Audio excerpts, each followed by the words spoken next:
Welcome to Inspired Living with Mark and Kim. Every Wednesday, Mark and Kim, along with their special guests, will explore thought-provoking topics and ideas that promote creativity, self-help, healing, happiness, and well-being to inspire you on your spiritual journey. Each week, Mark and Kim will discuss different paths to achieving a more spiritual, balanced, happy, and healthy lifestyle. Topics will elevate consciousness and range from metaphysics to the human and social experience, and all things spiritual. Welcome to an inspired community that offers support, encouragement, and new ways of thinking. Mark and Kim are tested, certified, and professional spiritual mediums, metaphysical teachers, healers, and spiritual advisors with their own individual spiritual practices in Seattle, Washington, and Los Angeles, California. You are the inspired and the inspiration. Good afternoon, inspired listeners, and welcome to Inspired Living with Mark and Kim. We have a great show planned today, and we're going to be talking about one of the biggest questions there is out there, and that is how life works. Wow. So you're going to want to stay tuned in, because sometimes we can live a lifetime or multiple lifetimes and not have that very important question figured out. Today, I'm hosting solo again as my partner in crime is on vacation this week. So, hope Mark, if you're listening, hope you're out there enjoying yourself. But we will be taking your calls and questions if you have them. And I will be checking our Facebook page. And if you're interested in calling in live with questions, you can also do that too at 202-570-7057. If you'd like to learn more about the work I'm doing here in Richmond, Virginia, and also in LA, you can learn more about the work that I'm doing, and you can connect with me at lovefirst.info. I will be working out of my LA office for 2 weeks beginning June 19th. If you'd like to book an in-person session during this time, you may do so. I'd love to work with you. If you'd like to learn more about Mark's work up in the Seattle, Washington area, you can also do that at marklaneHart.com, or you can look up the Intuitive Prospector. And if you'd like to interact with us on social media, you can find us on Facebook under Inspired Living Radio, Twitter and Instagram under Inspired for Us, Google Plus under Inspired Living with Mark and Kim. And this is where you can interact with us. You can find out about upcoming shows, and you can also send through any comments or questions on any one of these sites. If you've missed the live broadcast, you can listen to all of our archives on podcasts on OMTimes Radio, Podbean, SoundCloud, marklaneHart.com, YouTube, iTunes, and lovefirst.info. So with that said, I am excited to be bringing on our guest today, who's going to talk to us about how life works. I can't wait to hear. I know that he specializes in happiness and all of these very important things that every person wants to bring into their experience here. So that's why I'm excited to spend this next hour talking about these things. Our guest today is Andrew Matthews. He is a speaker at conferences worldwide on happiness and prosperity, and he's the author of a range of popular self-help books that have sold in 43 languages. My goodness, you see, this is a universal thing. It's not just in one country or one area of the world. Everybody wants happiness in their world, in their experience. And it doesn't matter what your background is, doesn't matter what your, how much money you have in the bank. None of that matters. Everyone just wants happiness. So that's why I'm very excited to be talking about this very important topic. He has addressed over 1,000 corporations over 5 continents, from banks, government institutions, to prisons. Wow, okay, prisons. I could see they'd really could use some of this information. Universities and schools. His specialty areas include life-work balance, embracing change, dealing with disasters, and achieving success. He is based in Queensland, Austria, and he has appeared in over 4,000 TV and radio programs. Andrew Matthews, welcome to Inspired Living. Thank you so much for joining us today. Nice to be with you, Kim. My goodness. So you and I were talking a little bit before the show here. Andrew is calling in from Queensland, Australia, and it is 4:30 in the morning. Thank you so much for waking up early and spending this time with us. Very important message that the world needs to hear right now, especially with what's happening oftentimes around us. Real quickly before I forget, for anybody who'd like to learn more about Andrew, you can find him at andrewmatthews.com. So thank you for joining us. And you've got a book that's out here. It's called How Life Works. Wow. Okay. Can you talk to us a little bit about your book, the main messages, and what inspired the writing of this book? Yeah, well, I don't know whether you've had the experience, Kim, and the listeners. I noticed that sometimes you come across people and they just seem to go from one success to another. They're not necessarily the best educated. They're not necessarily the hardest workers, but they just seem to have something which guides them from one extraordinary success experience to the next. And I think it comes down to the fact that we grow up believing that success will make us happy. That is a myth. The fact is that happiness makes us successful. So my book, How Life Works, is an examination of why it is that happy people are more successful and how we can be more like them. Yes, isn't that great? That is the one thing that I notice in my own work, Andrew, out there is no matter who you are, everyone just wants to be happy. We do. We want to feel good about ourselves. We want to feel that we're somewhat in control of where we're going. And the remarkable thing is that it's not necessarily the degrees that you've got. It's not necessarily even who you know, but it's very much how you feel. And so How Life Works is an examination of that. How we feel affects how our life turns out. Yeah, it's so important. I couldn't agree more, Andrew, how important it is to stay close to how it is we feel with everything. And I like what you said earlier about it's not the degrees that you have, because I'm a testament to that. You know, I went on to graduate school thinking that that's what I was going to be doing, is climbing up the corporate ladder. And what I do now is a far cry from that. And this is what brings me true happiness. It's not, it's not the degrees that I have. In fact, I guess I technically don't even need the degrees for what it is I do now. I'd like to think that they support me.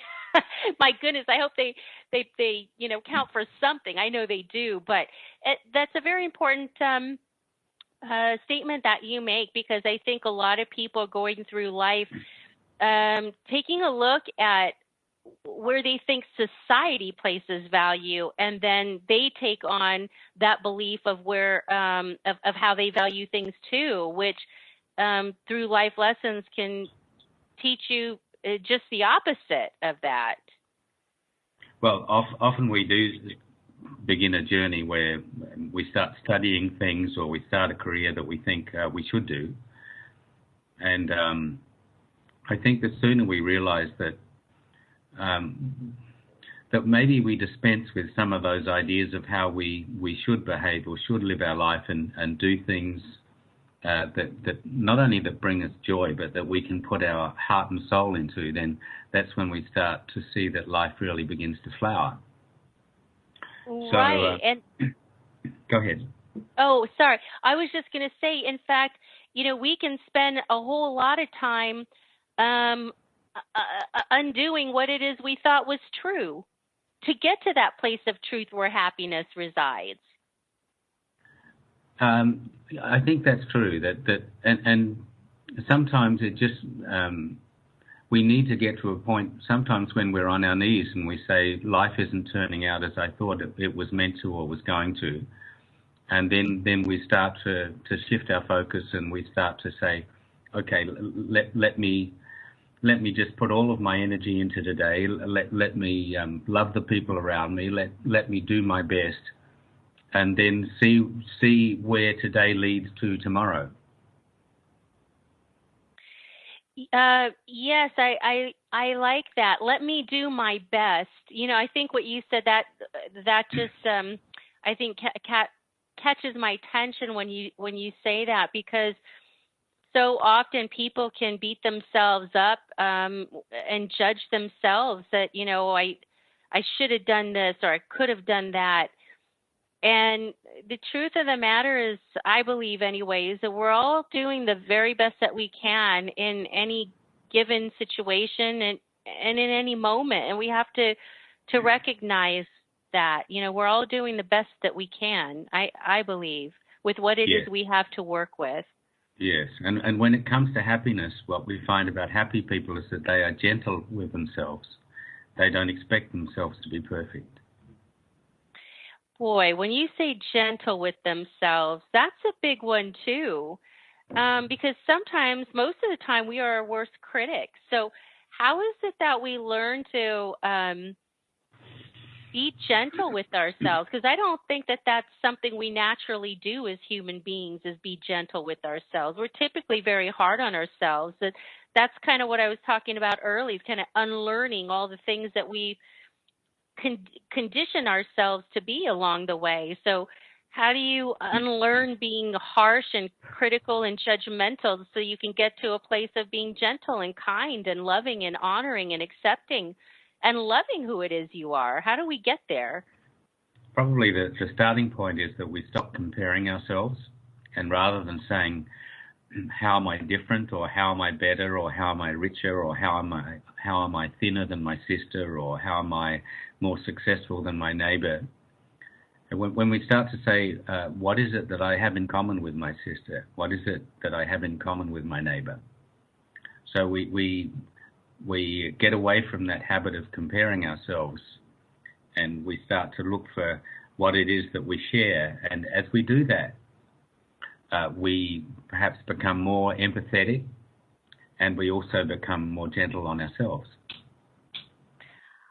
I love that, Andrew. I absolutely love that, because comparing ourselves, that can lead to very destructive feelings and thoughts, and put you on that hamster wheel of never being able to get off. It's just like round and round you go, never measuring up, always trying to keep up. There's a lot. I love that.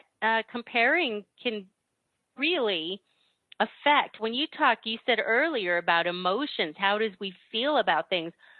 Boy, that'll keep you in a steady place of not feeling so good. And I also like what you said about taking a look at what it is we share with other people, because I feel like that's the direction we're being called to move into, is as a whole, as humanity, is the notion of unity consciousness, togetherness, not separation from one another. Yeah, I couldn't agree more. That it is just so much that when we say to ourselves, what do I share with these people? Whenever we compare ourselves, if we say to ourselves, well, I'm better than this person, then we lose, because we tend to write them off. And if we say to ourselves, I'm not as good as this person, then we lose, because we write ourselves off. So you lose either way. You lose either way. And it just, I tell you, that whole notion of judgment too really keeps us stuck. And I think it keeps us too in a perpetual state of frustration, just within ourselves. Whenever you're judging someone else, judging yourself, and this all falls right under the umbrella of comparing, just like you were you were talking about nobody wins, but when you find the similarities and you come from love, everybody wins, don't they? You can't lose with that. Yeah. So, tell me a little bit about what inspired you to write How Life Works. I mean, it seems like your books have there's some common themes, underlying themes in some of these in your books. So tell us what inspired you to write How Life Works. Well, it very much was. I've done a series of books on happiness, but one of the things that really amazed me was as I briefly mentioned earlier, that the people who succeed are not necessarily the best educated or the hardest workers or the most qualified. And so I was trying to, over many years, trying to fit together what is it that they all have in common. And what we come to understand is that it's not what you know or who you know, but it's how you feel. It's how you feel about yourself. It's what you feel you deserve, and how you feel about life in general. And I think many of us will have had the situation where we maybe we read a book, or we went to a seminar, or we fell in love, and we started to feel really good about ourselves and our life, and we entered a magical period where everything seemed easier, and perhaps we began to think, oh, is this how my life is going to be from now on, that everything just seems to be working? And then maybe we suffered a disappointment of some kind, someone let us down, and then we start to feel, oh, I'm drifting back to where I was 6 months ago. But there are some people who get into this magical period in their life, and they keep reading uplifting books, and they keep mixing with inspiring people, and they keep meditating, and they keep the faith. And their life not only leads to a new level, but it maintains that level. We say, why is that? Because it's how we feel. And so, as Neville Goddard said, a change of feeling is a change of destiny.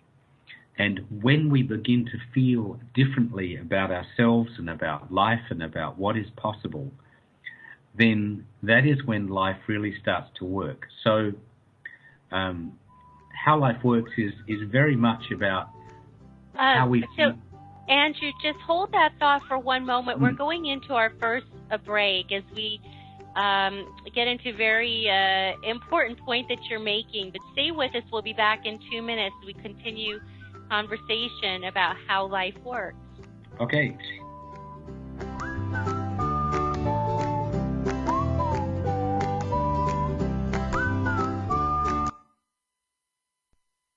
The future of Internet radio is here. OMTimes Radio, IOM FM. Host your show on IOM FM, the radio network of OMTimes Media, one of the more recognized brand names in the conscious community, and is backed by the extensive marketing reach of OMTimes. Hosting a show on IOM FM immediately connects you with our extensive dedicated community.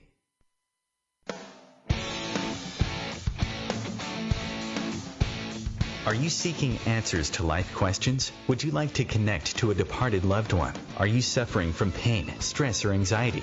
Kimberly Thalkin is a tested, certified, and professional psychic, spiritual medium, energy healer, hypnotherapist, and the founder of Love First, where life transformations happen.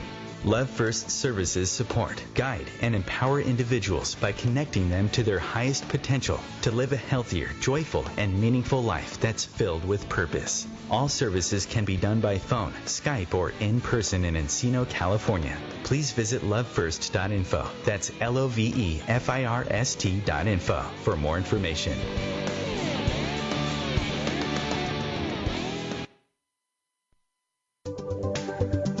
Hi, I'm Kelly Fox, host and astrologer of The Astrology Show. Each week, I'll give you access to the current transits, which are a valuable tool that provide astrological information to help unlock the potential each of us has. Understanding the stars can help steer us in the right direction to make better informed choices.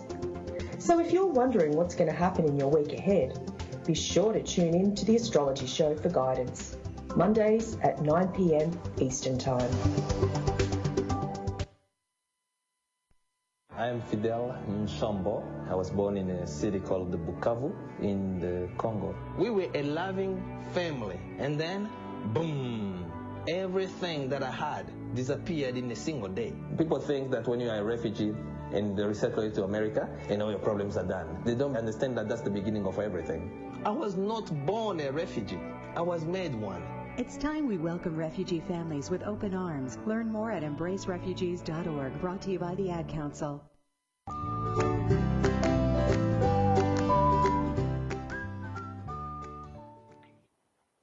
And welcome back to Inspired Living as we talk about the very important topic of how life works with author and speaker Andrew Matthews. So before we went to break, Andrew, we were talking about the importance of feeling and how you feel about yourself and how you feel about life as being a critical element to happiness and happiness and bringing in success. I'll let you continue on with your thought on that.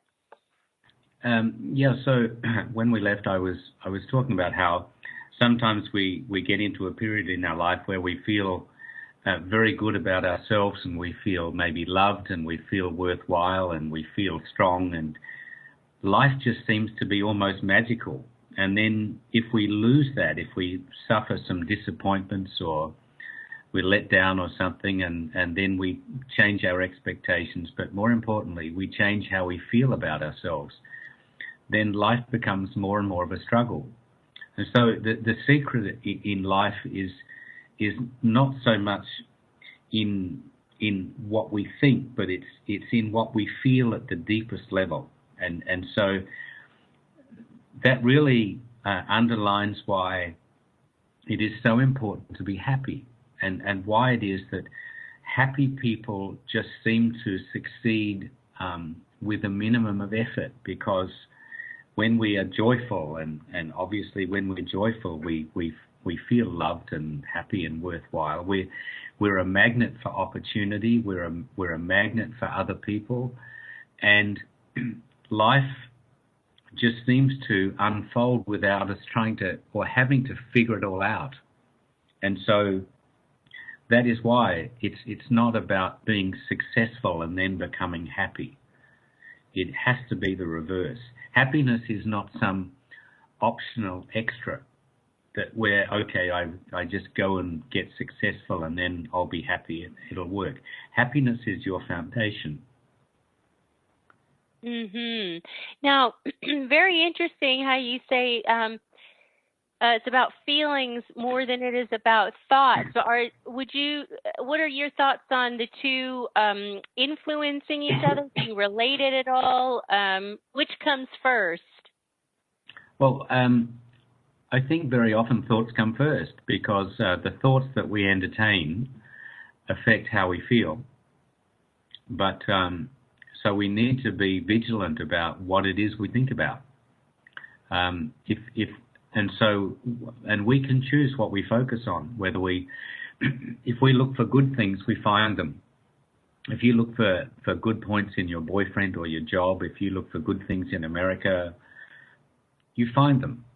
And if you look for faults in your job or your boss, you find them. So it mostly starts with our thoughts, but depending on what we dwell on, that becomes a feeling, and the feeling is the vibration that connects with the universe and either creates opportunity or disaster or disappointment or magical experience. So, okay, so you talked about something kind of interesting where you're talking about vibration and energy as it relates to feelings, and the universe responds to that. Yeah. But then you also, I believe, feel that maybe the law of attraction can fail us, because that's what's been taught out there with the law of attraction is about vibration, right? And how like attracts like. So explain to us why you feel the law of attraction fails us. Well, it can also work for us. And if we look at when and how it works for us, it particularly works for us when we're feeling grateful. And when we're feeling grateful, that means that we feel abundant and we feel that life works for us. And to the degree that we feel grateful, then we continue to attract more opportunities and more positive people and life experiences. So gratitude is one of the keys to attracting more of what we want. If we focus on what we don't have, then the overwhelming feeling is that we're victims and that we miss out, and we then continue to be victims, and opportunities evaporate. So one of the questions is, why is it that if I'm thinking about something that I may be failing to attract it? Sometimes we'll set ourselves a goal that we think the goal is a good idea, but actually we don't really find it very exciting, so we don't keep thinking about it. I'll give you an example. Let's say you think, well, I want to attract $1 million, so you start thinking about having $1 million. Now, at first thought, you might think $1 million is really exciting, but it's actually not very exciting at all. The exciting thing is what $1 million can do for you, and which may turn out to be going on ocean cruises, or helping people, or building a business, or spending a life doing something you love because you have some resources. But $1 million in cash itself is fairly ordinary, and not something that you would think about, and not something that you would get excited about, and so you're not likely to attract that. But if you are thinking about what you can do with $1 million, then you're much more likely to begin to attract some of those things. Right, because what you can. Oh, I was just going to say real quickly, because what it is you can do with it is probably where the person's going to be passionate, right? And that's what's going to bring in the excitement, is what they can do with it. That's right, and that's then why you would then have something that you want to keep thinking about and dreaming about. So it's actually what you would do with having $1 million that is going to be exciting, and when you start focusing on your life and those life experiences, that's when you start to have some kind of magnetic pull. The other thing that people perhaps often don't realize is that they think they're focusing on a goal, but they're focusing on the lack of it. And so to use that same example, we might be thinking about money a whole lot, but we're focusing a lot more on the fact that we don't have it. And I wish I could pay my bills, and I wish I wasn't broke, and I wish life wasn't so hard. And what that generates is a feeling of lack, and so we attract more and more lack. So the biggest problem is that we perhaps focus on what we don't have, and we think that we're visualizing, but we're actually dwelling on lack, and we're feeling bad. And so what we get is more lack. Does that make sense? Oh, it absolutely makes sense. And that feeling of lack in many different areas is something that I think most people have struggled with or are struggling with. That's a big one for people, I feel, is lack. Yeah. And it's there's all kinds of things associated with that. I think that's a hard one sometimes to move beyond not having what it is you want, and then how do you get excited about having something you want, but yet recognizing you don't have what it is, or feeling that you don't have what it is you need. I would imagine you get posed that question quite a bit, and well, how am I supposed to get excited about that business that I want when I don't have the money to do it, right? Yeah. I think we move. It's not a step that we take overnight, but as we begin to focus on good things every day, as we begin to be a little more grateful for what we do have, however little it is, and as we begin to focus on the beauty of those around us and the opportunities that we do have, then we feel a little bit better today and a little bit better tomorrow and a little bit better the next day. And we start to feel, and again, this is coming back to this feeling thing, we start to feel that more is possible. We start to feel that we deserve a little more than we felt we deserved a month ago. And so it's not like we suddenly overnight get this idea that yes, I can embrace and yes, I can attract extraordinary opportunities and wealth and success. But it is a step-by-step thing that we build on a daily basis, and life just gets a little bit better. We get a little bit more confident. We start to expand our belief of what is possible. So it's a step-by-step thing. Yes, and I think that's key to note, because I think the general way of being for people is that, you know, we want fast results. We want quick fixes. And the truth of the matter is, I mean, if we're feeling lack within ourselves, as an example, that's something that's probably been conditioned over many years. So you got to work through things, process. Everything, I think, is a process as it relates to our own growth. It's not meant to happen overnight. We're supposed to experience that process. And like you said, you know, gratitude is so important. And I feel like no matter what's happening in your life, there's always something to be grateful for. And if we will just make that our daily habit, we go to bed at night, we say, what is one good thing that happened? And if we're looking for, and some people have a discipline of making a gratitude list. The great thing about having a gratitude list is that once you start to make this gratitude list, you start throughout the day looking for things, because you know that tomorrow morning or tonight you've got to make your list.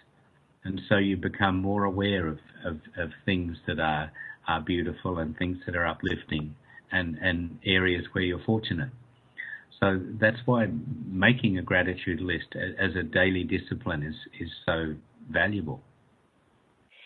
Yes, I can see why that would be, because I think people need support, having tools to keep them focused, right? So because a list can, you know, if you know that that's something you're going to be doing, then that can help keep you focused, because so often people are very distracted very easily with what's going on around them. So if you've got something to come back to that helps remind you of where to place your focus, that's always helpful, I think. So that's a good point. You know, you talked earlier about you talk about action. Mm. So, you know, what happens when you have these good feelings? It doesn't just stop there, right? I mean, it's got to be coupled with action, I'd imagine.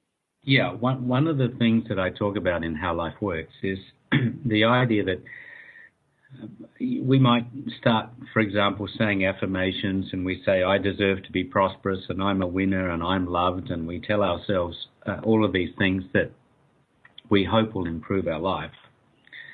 But one of the measures by which we know whether things are going to start happening for us is if we're taking action.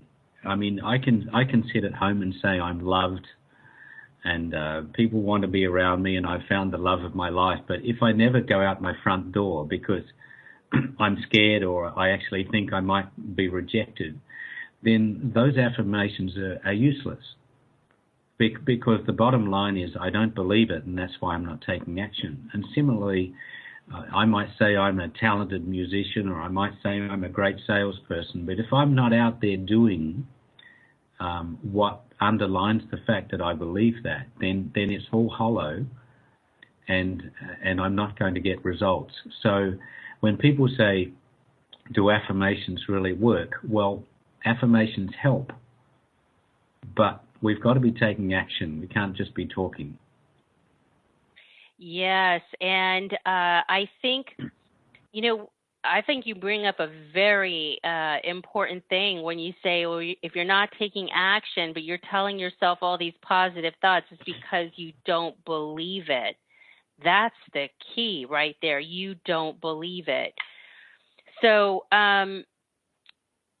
one other thing too that I think you mentioned earlier, which is you got to believe. You got to believe. Just to go back to that point. But one of the things that I think you mentioned earlier, which I think is very important too, is that it's important what it is you're reading, what it is you listen to. I mean, because anytime I feel like you're going to create change, or you want to create change or shift in certain areas of your life or within yourself,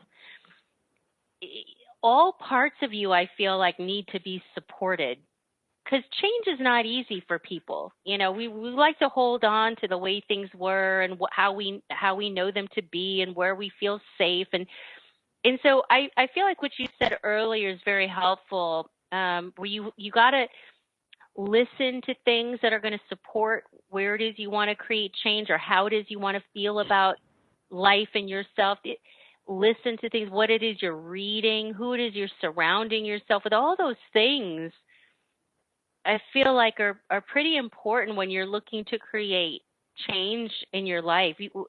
I feel like humans need support, mentally, emotionally. We've got to recondition ourselves. We got to be careful, be mindful what it is we choose to listen to, what it was we surround ourselves with, right? Absolutely, and we need a regular dose of positive support, positive input. I mean, just the same as we need to eat decent food on a regular basis. We need to, going to the gym, one visit to the gymnasium doesn't fix it. And similarly, we need to be getting a dose of, maybe an uplifting book, read 10 pages every day. We need positive friends in our life. We need, just as you say, to have that regular support to keep us on track. Otherwise, we wonder, why do the same things keep happening in my life? Yes, and that is our second and final break. So to our listeners, we'll be back in 2 minutes. Stay with us, and we're going to talk about that when we come back. Why do the same things keep happening to people in their lives?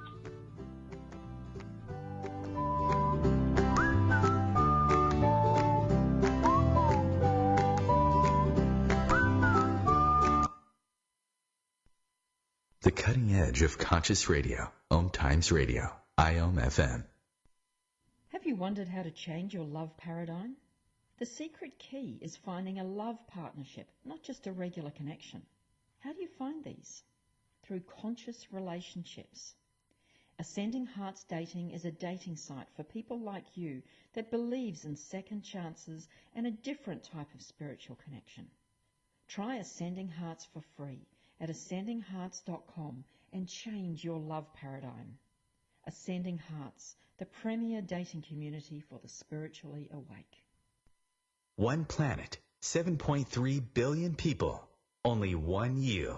Life offers us many opportunities and learning experiences. Are you ready to explore and discover this beautiful planet, the life and energy all around us, the spiritual world, and what is unseen, along with your own personal soul adventure? Mark Lanehart, the intuitive prospector, is the spiritual connection you have been prospecting for. Internationally known as a tested and professional clairvoyant medium and spiritual advisor, Mark's work as a metaphysical teacher, medical instructor, radio show host, inspirational writer, and hiking guide are here to help you on a journey of self-discovery, healing, inspiration, education, and a whole lot of spiritual awesomeness. Dare to dream. Dare to explore. Dare to live. For more information on Mark's spiritual practice in Seattle, Washington, please visit marklaneHart.com or internet search The Intuitive Prospector. Tune in to The Practical Intuitive, Mind, Body, Spirit for the Real World with me, host Robin Fritz, Mondays at 2 p.m. Pacific, 5 Eastern. I'll cover personal and business intuition, animal communication, mediumship, space clearing, past life regression, shamanic insights, energy healing, soul choice, and more, all to help you tap your own intuitive and healing skills. No ifs, ands, or buts. America's service members and veterans are strong, forged out of bravery, sacrifice, and duty. Sometimes reaching out for help can be the most challenging and worthwhile mission of all. When you recognize something isn't right, make the call to the Veterans Crisis Line or Military Crisis Line. Dial 1-800-273-8255 and press 1.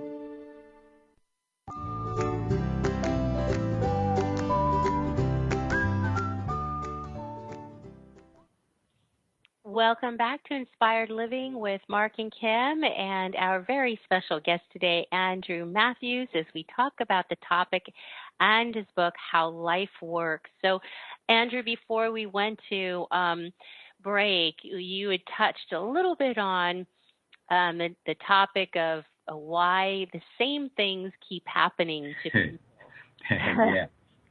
Yeah. Maybe you know people that are always late, or you know people that are always broke. I mean, you can give them $1,000 and by next week they need a bank loan to buy a sandwich. And then you know people who keep on beginning new relationships. You know, the lady says, "Oh, I think I finally found the one." And then you meet her in 6 weeks' time and she says, "I think I've really found the one now." And you say, "Yeah, you told me that 6 weeks ago." And she says, "No, this is a new one." Oh, and we have patterns, and the fact is that they are a product of our subconscious programs. And if we're not aware, or we may not be aware of it, but the fact is, it's our subconscious that keeps on creating these things, that the same things just keep on happening over and over again. The important thing to realize is that we can change. Just because it's a pattern, it's not us. It's like a program that's happening in that is very much a product of a lot of conscious thoughts that then became the subconscious program. And we just need to begin to see our life as being different. We need to begin to visualize a different behavior or a different situation, and gradually we can move through that. But the trap is that very often people say, "Well, it's just me." It isn't just you. It's just a program, and a program that can be replaced with a new program. Mm-hmm. Or they say, "Why me?" I hear that a lot too. Why me? Yeah. Well, that's the victim mentality too. And one of the things I talk about in my seminars is this concept of acceptance. When we're asking why me, very often it's because we're hurting, or we're lonely, or we feel that we've been hard done by. And the fact is that in life, bad stuff happens, and people get sick, and people let you down, and people steal, and people have affairs, and things don't go according to plan. And when those things do happen, the first thing we do, and the only thing we do, is we say, "I accept that this happens."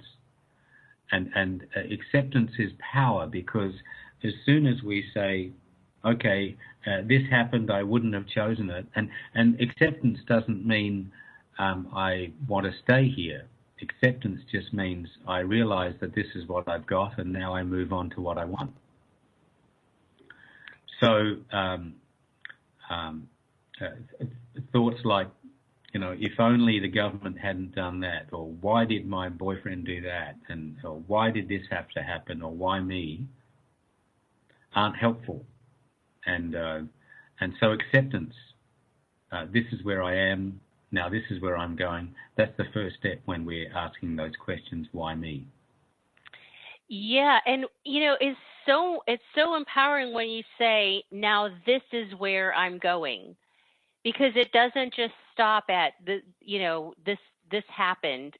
Well, this happened, but then you're moving forward. Now this is where I'm going. I like that, because that helps people to remember they're empowered. They're not powerless. Yes, and I mean, people might say, well, if I accept it, it means that I think it's okay. It doesn't mean that at all. It just means that, I mean, until you can't change anything unless you acknowledge it. If you're overweight, or if you're broke, or if you're unemployed, so long as you're fighting it and saying, well, this shouldn't have happened, you're stuck. The moment you say, this is where I am, you're empowered. And people need to be reminded, I feel like, that every one of us is empowered. We came into this life being empowered beings. We just forgot that. Yeah, and as long as we play the victim, and as long as we say this shouldn't have happened, and as long as we blame people, our life continues to shrivel up, and we become powerless, and more so.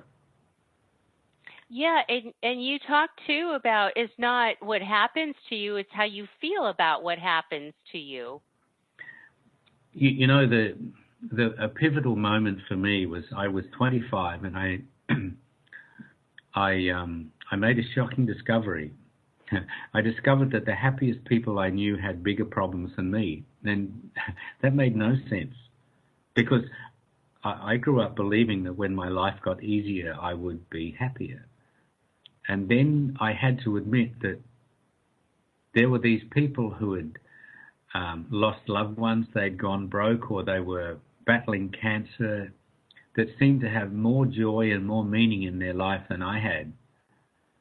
And that is when I first began to understand that it's not what happens to you, but it's how you think about what happens to you. And what I also came to understand is that those people who do lead rich and fulfilling lives make a decision that every day I'm going to make that my 24 hours. I'm going to be happy, not because it's easy, but because that is what I choose to do. And I think too, what people might find, and this is really the beauty that comes, I think, from some of the most difficult times in our life. Like you said, when you were 25, there were some other people that were going through much more difficult things, but yet they were happy, and success followed. I think people, and I've just noticed this about myself in certain life circumstances, some of the most challenging circumstances in my life, where I feel like I was the strongest. And I think that, and I surprised myself, like, wow, I didn't realize that, that was when I was at my best, when it was the most difficult. Yes. So, yeah, go ahead. And when we come out the other side of a challenge like that, when we've faced a challenge and dealt with it or grown beyond it, that is when we are our happiest. Not only are we then better prepared for future success, and our self-image is looking really good because we've gone through those hard times, but we find that we are happiest when we are dealing with challenges rather than when we're just cruising. So in a funny way, it's almost like problems make us happy. Yes, that is a funny way to think about it, isn't it? Because I think when people hear the word problem, they want to, run for the hills. Yes. But like you said, it's about how you feel about what happens to you, and I feel like I feel like I can look back at certain situations and actually see the beauty in some of the most goodness gracious, awful of times, I would say, like the most difficult times. When you work through it, you navigate your way through, you look back, you go, wow, there's a lot of actual beauty that came from that. So you change how you feel about it.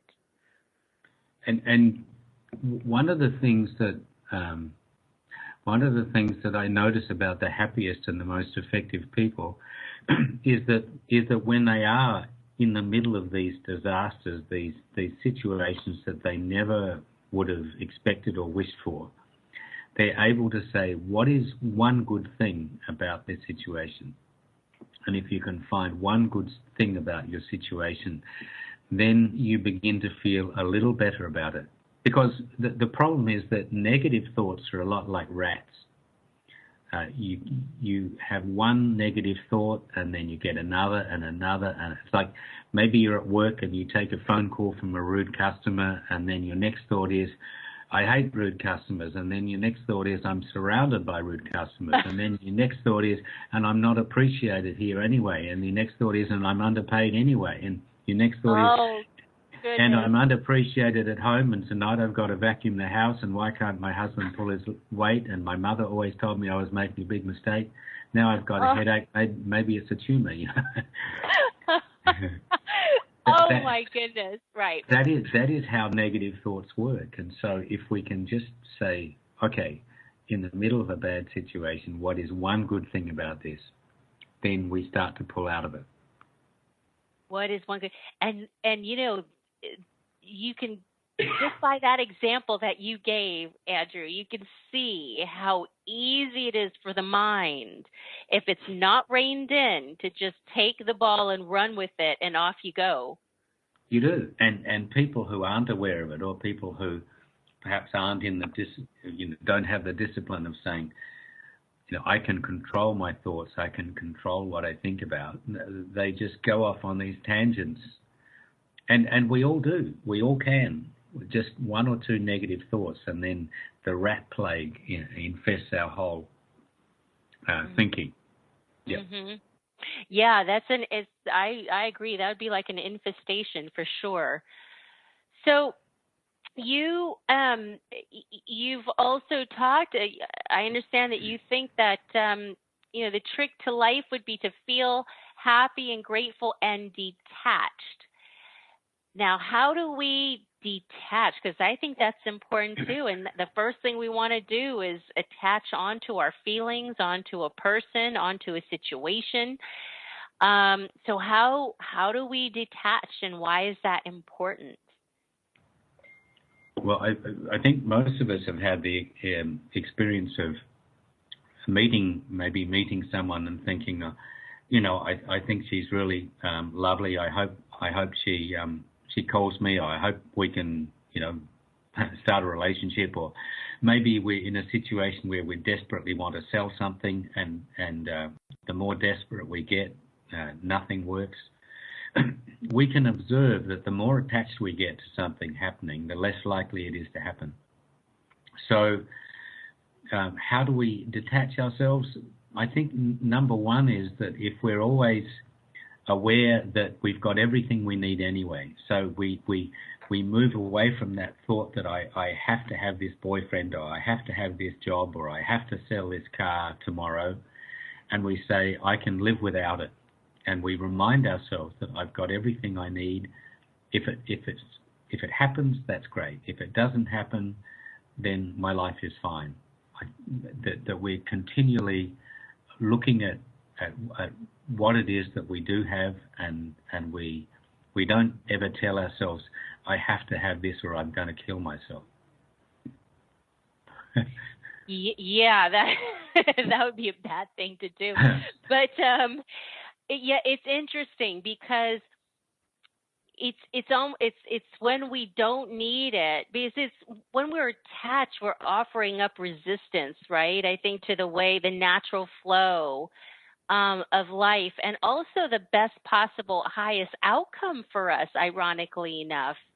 Yeah. We're offering resistance to that. So when we can let go of the attachment, then it's like, well, gosh, we don't really need it anymore, but but then it might appear in your experience because you've learned what you needed to learn around that. Yeah, you've said it so well, I couldn't say it better. Yeah, it's an interesting kind of phenomenon. It's like, it's what we need to learn within ourselves. Why is it that we have this attachment? Because there's a reason why we have attachment to things. That's an important thing, I think, to understand within ourselves too. And it sometimes, I think, as humans, we really hold on tight. Like we got our claws into what it is we want, who it is we want, what situation it is we want, what outcome it is we want. I mean, sometimes we really dig deep, and we with that, we can't even allow anything to happen because we're just so limited at that point. And so life decides to teach us that yes, you can live without it, and until we let go of it, and then very often it drops in our lap. Yes. And that, you know what? I think we're ending on a very important note, Andrew. And I just thank you so much for being here with us at this very early hour for you. It's been my pleasure. Thank you so much. Thank you, Andrew. And thank you to our listeners for being with us. Until next week, always come from a place of love.